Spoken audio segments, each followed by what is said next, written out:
Pemirsa, kuasa hukum Peggy Setiawan, Sugianti Iriani mengatakan kliennya mempertimbangkan untuk mengajukan pra-peradilan usai ditetapkan sebagai tersangka pembunuhan Vina dan Egi di Cirebon oleh Polda Jawa Barat. Iriani yakin Peggy sama sekali tidak ada kaitannya dengan kasus pembunuhan Vina dan Egi di Cirebon pada 27 Agustus 2016 silam. Bergabung pada sore ini melalui sambungan virtual dengan Pak Yusuf dari pihak Kompolnas atau Pak Yusuf Warsim begitu ya, anggota Kompolnas, dan juga kami turut mengundang dari pihak keluarga dari Peggy Setiawan, yaitu tepatnya Ibu Sugianti Riani, kuasa hukum Peggy Setiawan. Ini masih dicoba untuk kita hubungi. Selamat sore Pak Yusuf, sehat selalu Anda. Selamat sore, salam sehat semuanya. Baik, peran Kompolnas sejauh ini seperti apa Pak dalam kasus ini? Ya, Kompolnas tetap memposisikan sebagai pengawas eksternal Polri. Dalam kasus Vina ini kami terus memantau, mengawasi dan terkait dengan hal-hal proses penyidikan selama ini, termasuk hal-hal yang berkembang baik dari itu para terpidana, termasuk ada keluhan adanya katakanlah dipaksa untuk mengaku, termasuk ya ini apa yang menjadi perkembangan terakhir penetapan yang sebelumnya 3 DPO kemudian setelah ditangkap Peggy kemarin dirilis itu menjadi 1, 2 DPO-nya kita tidak tahu apakah ini keputusan final atau sementara. Namun Kompolnas tentu akan memintakan klarifikasi terkait dengan itu, apa menjadi alasan-alasannya.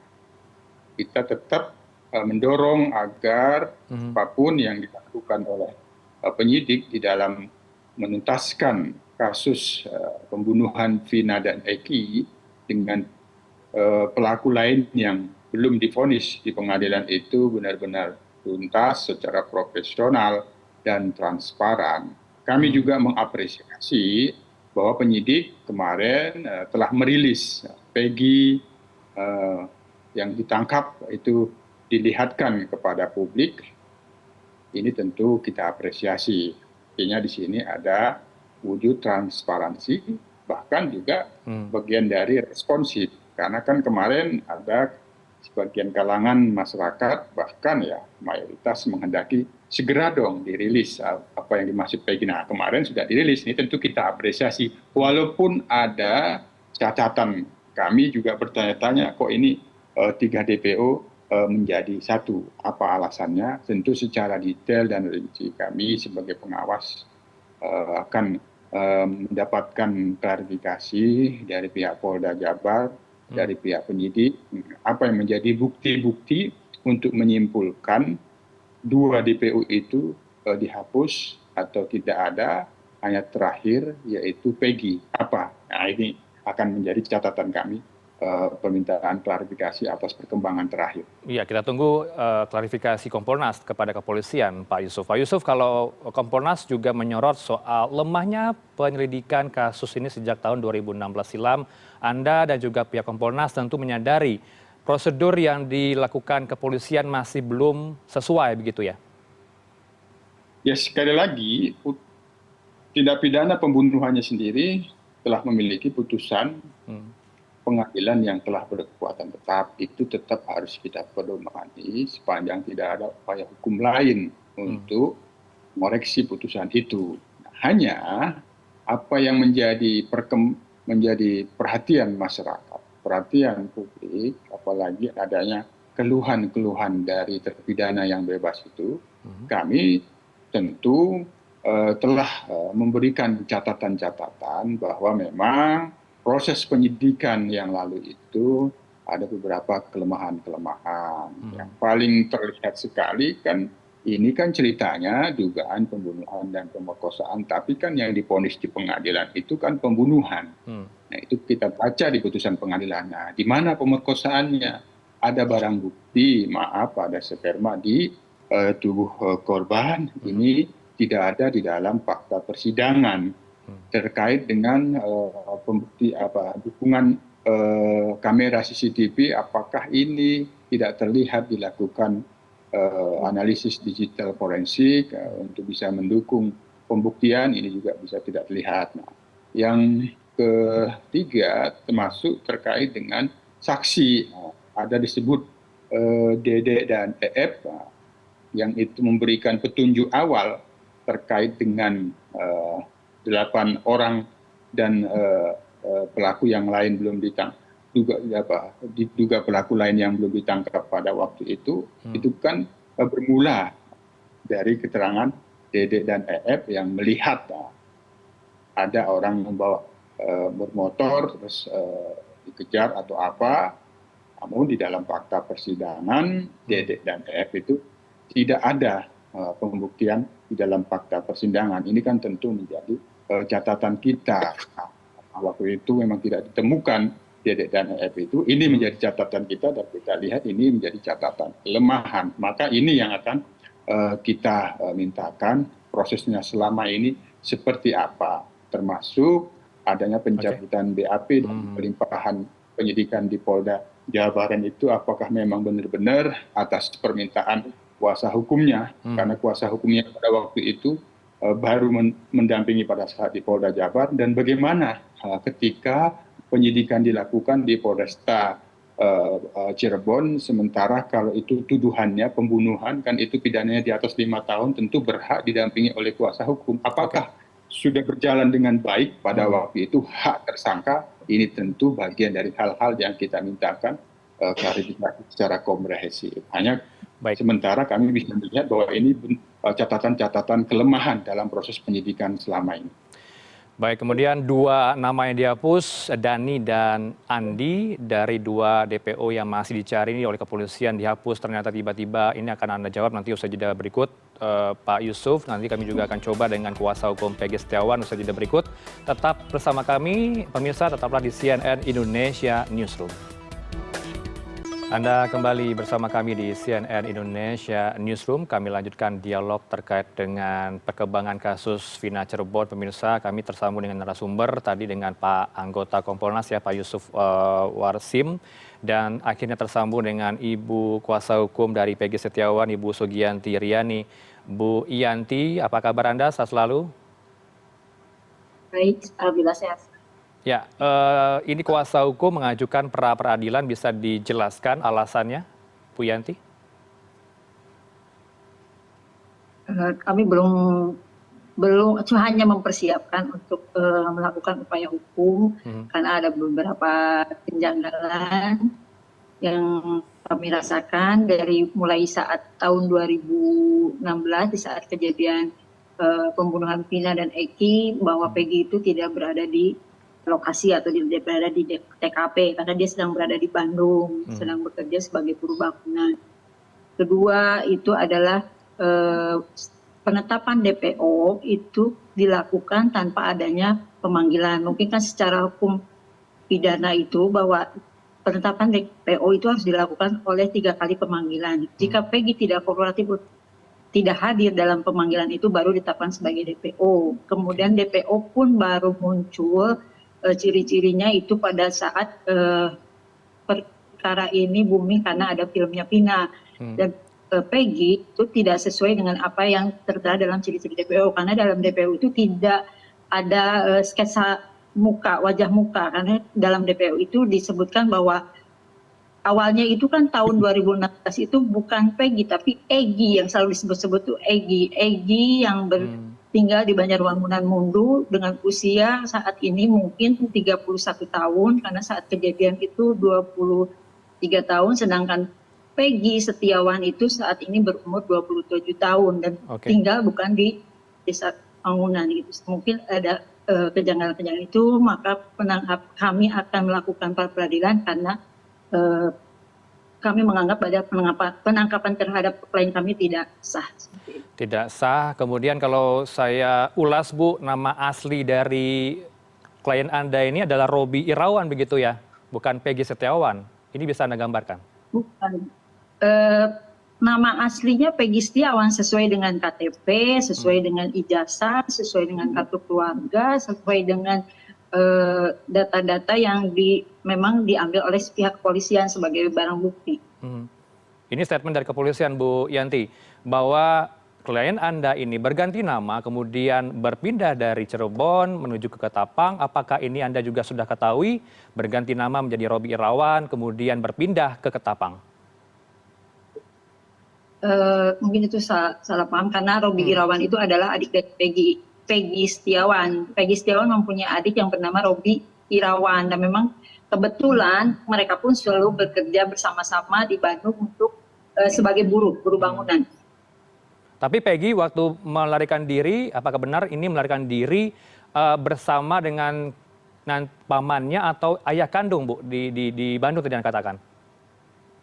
Dari tahun 2016 pas saat kejadian Peggy itu tidak pernah melarikan diri. Cuma pada saat penggeledahan di rumah Peggy memang sudah tidak berada di tempat, sedang bekerja di Bandung sebagai buruh bangunan dan tinggal di rumah kontrakan di Ketapang bersama ayahnya dan juga adiknya yang memang sama-sama bekerja sebagai buruh. Jadi tidak melarikan diri, dan keluarga pun mengatakan bahwa Peggy ada di Bandung. Baik, di Bandung bekerja kemudian tinggal di Ketapang begitu ya dengan ayah kandung? Iya, mengontrak rumah di Ketapang. Oke. Kalau Kartini ini siapa, Bu? Apakah benar ibu kandung dari Peggy Setiawan? Betul, Ibu Kartini adalah ibu kandung dari Peggy Setiawan.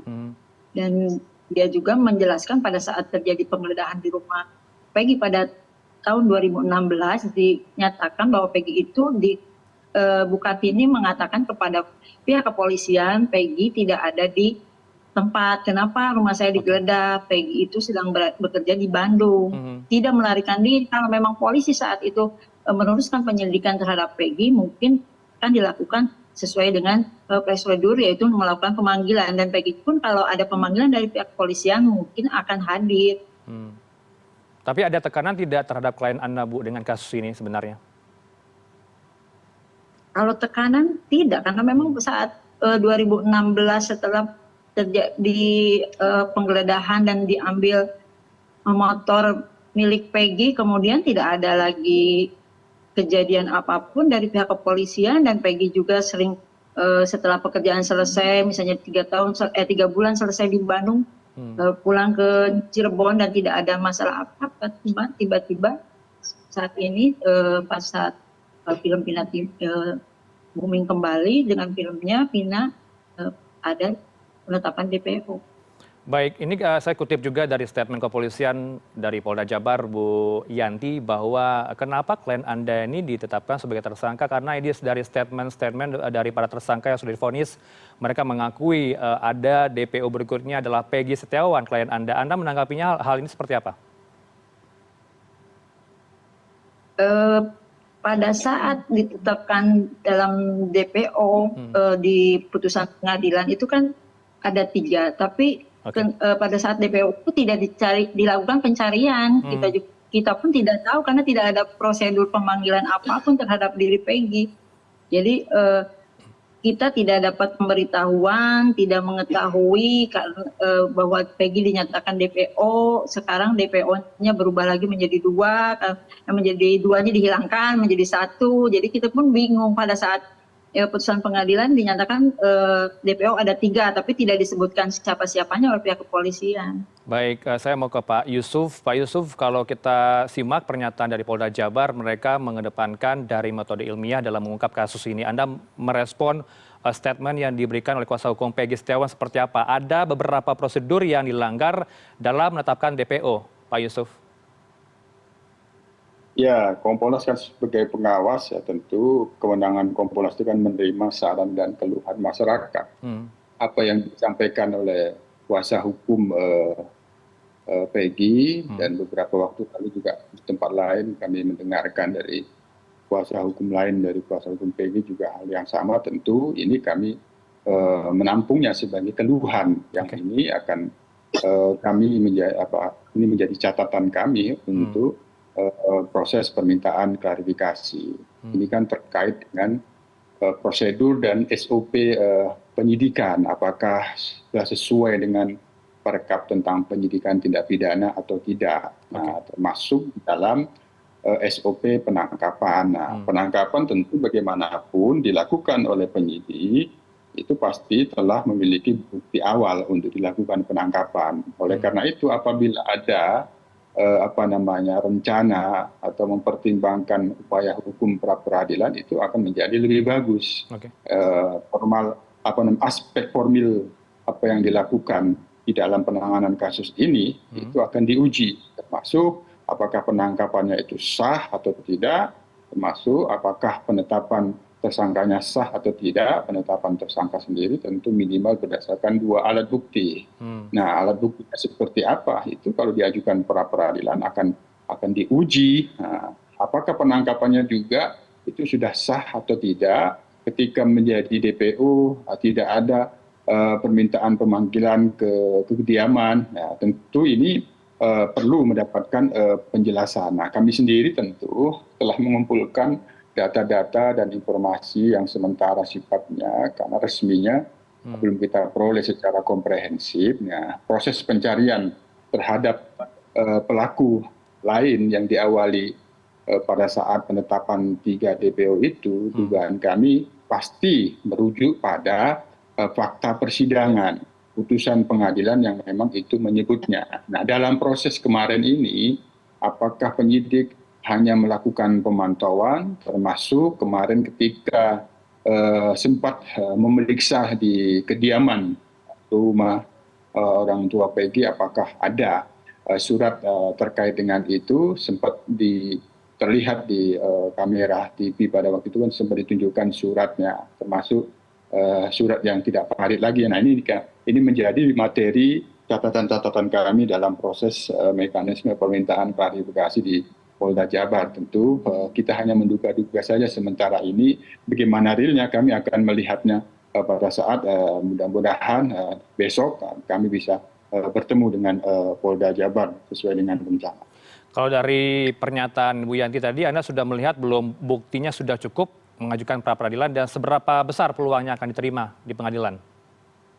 Nah, tentu itu kita tidak bisa mencampuri, termasuk juga minimal 2 alat bukti itu kan kita tidak bisa mencampuri, karena fungsi kita sebagai pengawas eksternal, kami dibatasi oleh undang-undang tidak bisa mencampuri dan mengintervensi.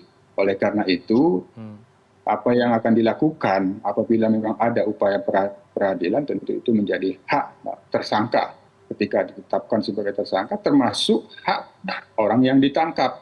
Apakah penangkapannya itu sah atau tidak, itu perlu diuji. Nah, ketika pun seandainya dari kuasa hukum PG ini bertemu ke Kompolnas, menyampaikan langsung kepada Kompolnas, sebagaimana lazimnya terkait dengan persoalan-persoalan ini, kami sebelumnya juga telah pernah menyampaikan perlu mempertimbangkan upaya pra peradilan kepada kuasa hukum lain, tapi tidak bermaksud untuk mencampuri. Sepenuhnya itu menjadi hak Peggy dan kuasa hukumnya. Kalau memang melihat bahwa ini tidak sesuai dengan SOP dan prosedur dan memiliki bukti kuat untuk bisa membatalkan penetapan tersangka itu, mengapa tidak dilakukan? Itu kami tentu mendukung, karena itu bagian dari hak seseorang ketika ditetapkan tersangka. Instrumen hukum telah memberikan itu. Tapi sekali lagi tentu ini menjadi hak, kami tidak ingin mencampuri.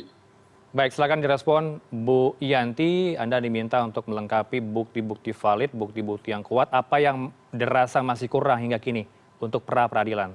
Terakhir.